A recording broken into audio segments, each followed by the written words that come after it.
is the same talking points we've been talking about for the last 60 years. When we gonna wake the fuck up, y'all?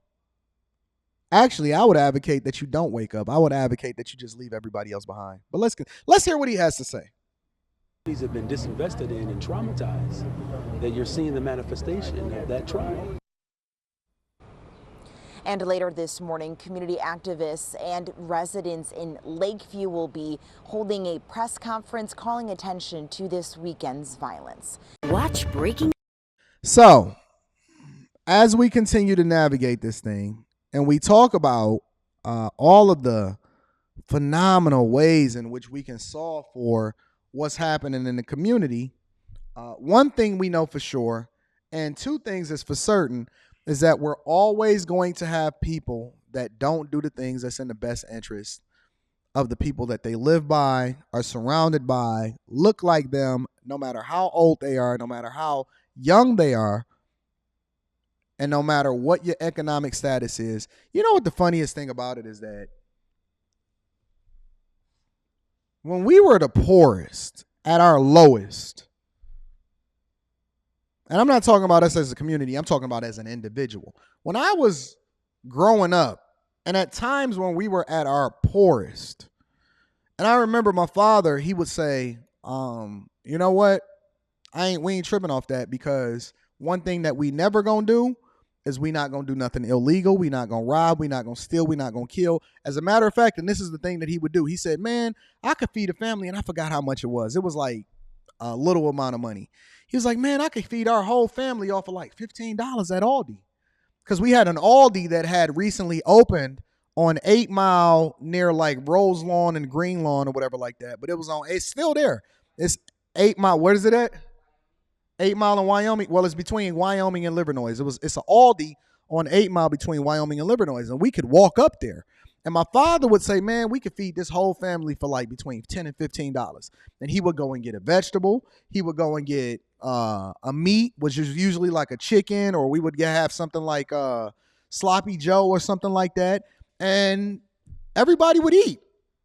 He would feed the whole family. He would go up to Aldi, or he would send us to Aldi, and we would go up there, and he would give us some money. He would give us the list and a budget, and then he would bring it. We would bring it back. My mom would go through and cook it, and then everybody just ate, and nobody actually had to do nothing illegal. We would go and we would play basketball all day. We always was fed. We always had food in our bellies, and then eventually, we came up, because even during that time, it was a time where he had got laid off his job and stuff like that. But the one thing that he taught us was that we never going to do something that allowed for us to then mess up our future. We not going to get arrested. We not going to do nothing illegal. We not going to have a record, because that stuff don't go away. Felonies don't go away. Misdemeanors, y'all think that y'all can get away with them, so y'all rock out with them. But that stuff don't go away. And so I thank God for having strong men. And my father didn't give a fuck. He was like, yo, we gonna do whatever we gotta do. We gonna cut grass. We gonna shovel snow. I remember we had this huge snowstorm in Michigan, and it made the national news. And me and my dad, we was making like $200-300 a day, and I was a young dude. We was making like $200-300 a day, and we would just go out, and I would take the shovel. He would have the snowblower, and we would be busting down them driveways, walkways. And then my uncle came with the backhoe, and he would just get an amount from the entire community in order to clean the whole block off, like clean the main street off so people can park in front of their streets. We was hustlers. We had the spirit of hustling in us, and that's why I look at this shit right here that we got going on. When I see y'all, there's two lessons in this.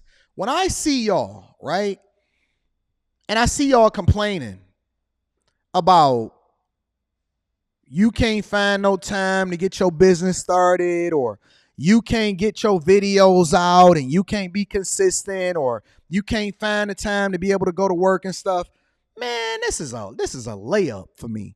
So you telling me, hold on. You telling me all I have to do is grind and work and not get myself arrested, and I can make as much money as I possibly can? Wait. You telling me I don't have no limits on the amount of money that I can make? And the only thing that's preventing me from being successful is whether or not I want to cut my mic on, my camera on, and my computer and grind. That's it. I can work as much as I want. I can grind as much as I want. I can get as many jobs as my schedule will allow for me to. You're going to have to pull me back. You know why I hated school, but I did it anyway? Because I understood the long-term ramifications of my decisions. You know why I hated school? Because I felt like it was slowing me down from going out and getting that bag.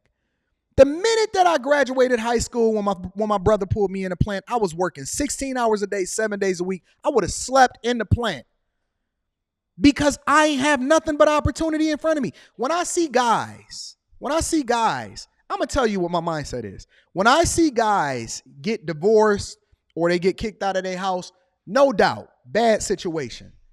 My mans was sleeping on my couch one time and he was all crying and acting all bitchy and stuff like that. And I said, fam, you got the opportunity of a lifetime in front of you. He was like, oh, why? Why? Because my chick just left me.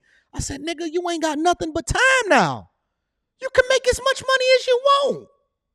Now, if you want to go get your family back, that's a whole nother conversation. But as far as this bag, nigga, man, how can you think about money at a time like this, Anton? This is what this dude was telling me. How can you think about money at a time like this, Anton? My wife just left me. I'm sorry, my nigga. She wasn't yours. She wasn't yours. She don't belong to you. She belonged to the streets now. Now it's time for you to man the fuck up, get up off your back, stop laying on my couch. You got 2 more days to be laying on my couch, and then you got to go, bro. Because if I'm working every day, you're not going to be sitting here crying on my couch. We don't have nothing but time and opportunity in front of us.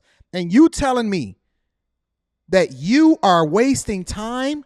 All I got to do is hustle and grind, and I can make as much money as I want to? And we sitting here whining about the government, asking for handouts? Man, you can't get me to slow down. You can't get me to slow down. This is light work. We used to work in a plant. We used to be scraping steels out of pits that smelled like shit and going to get that bag. We used to be shoveling snow. We used to be tired when we got home, doing construction and all kind of hard-ass shit, back hurting. Man, you telling me all I got to do is cut on my computer, do my work for corporate America, get on this bitch and start talking and kicking it and giving y'all game and insight, going and leveraging the information that I gave y'all inside of the Patreon in order to make an additional $500,000 a year, and then keep grinding and looking for opportunities, and then having people working for me and pouring all of my assets into real estate and shit like that, and that's all I got to do? Man, this is a cakewalk. This is cake. This is a cakewalk. This shit ain't complicated. It ain't hard. It ain't rocket science. You don't have to want to be one of the smartest people in the world. All you got to do is be intentional.